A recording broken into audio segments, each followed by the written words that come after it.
இவ்வளோ டேஸ்ட்டாக வஞ்சரம் மீன் கருவாட்டு குழம்பு எப்படி செய்கிறதுன்னு பார்க்கலாமா? வாங்க இப்போ எப்படி செய்கிறதுன்னு பார்க்கலாம். நம்ம வீடியோக்குள்ளே போகிறதுக்கு முன்னாடி என்னோடய சேனலை ஃபஸ்ட் டைம் பார்க்குறீங்கன்னா என்னோடய சேனலை சப்ஸ்கிரைப் பண்ணிக்கோங்க.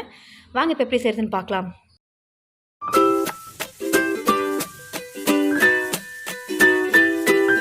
பேன் ஒன்று சூடு பண்ணிக்கோங்க. 4 ஸ்பூன் எண்ணெய் சேர்த்துக்கிறேன்.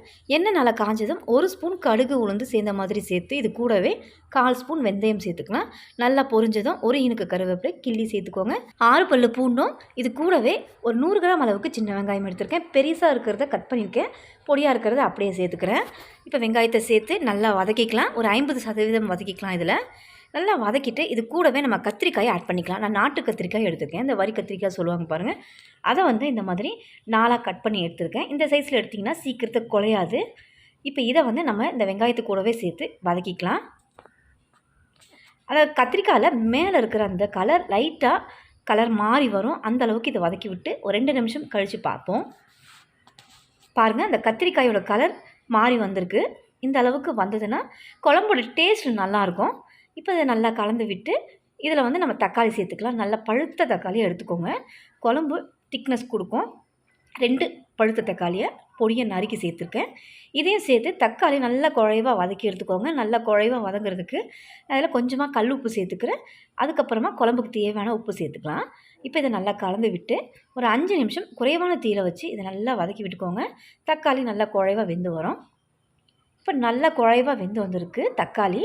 இப்போ நல்லா கலந்து விட்டு இதில் மசாலாஸ்லாம் ஆட் பண்ணிக்கலாம். வீட்டில் அரைச்ச குழம்பு மிளகாய்த்தூள் 2 ஸ்பூன், 1/2 ஸ்பூன் தனி மிளகாய்த்தூள், கொஞ்சமாக மஞ்சள் பொடி. தனி மிளகாய்த்தூள் ஏன் சேர்க்குறோன்னா கருவாட்டு குழம்புக்கு காரத்துக்கு ஏற்ற புளிப்புக்கு ஏற்ற காரமாக இருக்கணும். அதுக்காக தான் காரம் இந்த அளவுக்கு சேர்த்துருக்கேன். இதுக்கு தகுந்த மாதிரி ஒரு பெரிய நெல்லிக்காய் சைஸ் அளவுக்கு புளியை நல்லா கரைச்சி வடிகட்டி எடுத்து வச்சுருக்கேன். இப்போ இதை சேர்த்து நல்லா கலந்து விட்டுக்கலாம். இது வரைக்கும் நம்ம சேர்த்த இன்க்ரீடியன்ஸோட அளவு நான் சொன்ன மாதிரி சேர்த்துக்கோங்க. வேறு லெவலில் இருக்கும் டேஸ்ட்டு. உங்களுக்கு எந்த அளவுக்கு குழம்பு தேவையோ அதுக்கேற்ற மாதிரி தண்ணியை சேர்த்து கலந்து விட்டுக்கோங்க. நான் ரொம்ப திக்காகவும் இல்லாமல் ரொம்ப தண்ணியாகவும் இல்லாமல் இந்த அளவுக்கு தண்ணியை சேர்த்துருக்கேன். முதல்ல கொஞ்சமாக உப்பு சேர்த்துருந்தேன். இப்போ தேவையான அளவுக்கு உப்பு சேர்த்துக்கிறேன். இப்போ இது எல்லாத்தையும் நல்லா கலந்து விட்டு கடைசியாக தான் நம்ம கருவாடு சேர்க்க போகிறோம். முதல்ல கருவாடு சேர்த்தா அது கரைஞ்சிரும். வஞ்சரம் கருவாடு ஒரு 6-7 பீஸ் போல் நல்லா வாஷ் பண்ணி எடுத்திருக்கேன்.